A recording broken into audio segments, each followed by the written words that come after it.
Àwọn ọ̀tọ̀kùlú ènìyàn láti oríṣiríṣi agbègbè ni wọ́n péjú pésẹ̀ sí Òkè Àkó ní Ìjẹ̀bú-Òde láti lè bá Ọba Joshua Adéọlá Òsúnsámì ṣayẹyẹ 90 ọdún rẹ̀ lókè èèpẹ̀. Ayẹyẹ náà tí ó ju ìgbádùn ọjọ́ ìbí lọ, ó ṣàfihàn ẹ̀mí ìmoore lọ́lọ́kan-ò-jọ̀kan, ìfẹ́ àti àìnímọ̀ tara ẹni nìkan ti Ọba Joshua Adéọlá Òsúnsámì. Oore-ọ̀fẹ́ Ògúnṣọlá bá wọn wà níbi ayẹyẹ náà.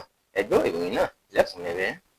Ayẹyẹ náà léyìí tí ó kọjá ọjọ́ ìbí lọ ni ó fún àwọn èèyàn ní oore-ọ̀fẹ́ láti mọ rírì ipa pàtàkì àti iṣẹ́ takuntakun èyí tí orí adé ní Ọba Joshua Adéọlá Òsúnsámì Aládékàn ti Òkè Àkó ti ṣe.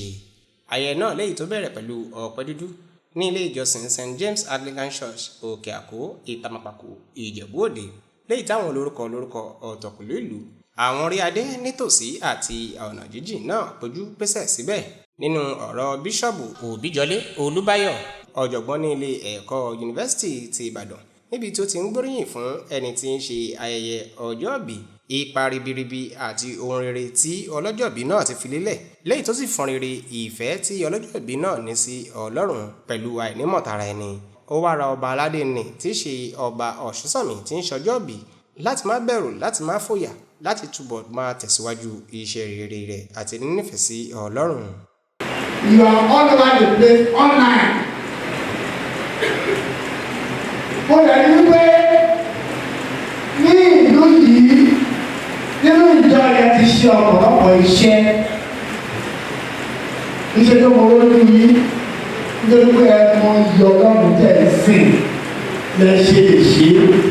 Lẹ́yìn ìsìn ìdúpẹ́ nílé ìjọsìn náà ni ìgbàlejò náà tẹ̀lé, níbi tí aṣòfin àná tí í ṣojú ìlà oòrùn ìpínlẹ̀ Èkó, ìyẹn aṣòfin Anthony Adéfúyè tó tún jẹ́ alága ayẹyẹ náà ti bá àwọn èèyàn tó wà níbẹ̀ sọ̀rọ̀. Lẹ́yìn náà ni pínpín ẹ̀bùn náà wá wáyé fún ọlọ́jọ́ìbí, níbi tí gígé àkàrà òyìnbó náà tẹ̀lé. Nígbà tí ọlọ́jọ́ìbí náà ń sọ̀rọ̀, ìyẹn Ọba Òsúnsámì, nípa ìrìn àjò rẹ̀ títí dé ibi tí ó dé, ó dúpẹ́ fún Ọlọ́run àti àwọn èèyàn tí wọ́n yí i ká, pàápàá jùlọ àwọn tí wọ́n péjú pésẹ̀ síbi ayẹyẹ ọjọ́ìbí náà. Ayẹyẹ náà kẹsẹ̀ járe nígbà tí ọlọ́jọ́ìbí náà fẹsẹ̀ rájò pẹ̀lú àwọn ará, ọ̀rẹ́, ojúlùmọ̀ tí ó wà níbẹ̀. Láti iléeṣẹ́ NTA Ìjẹ̀bú-Òde, Ìdòwú Ògúnbàjò ló ń ṣe àtúpalẹ̀ ìròyìn.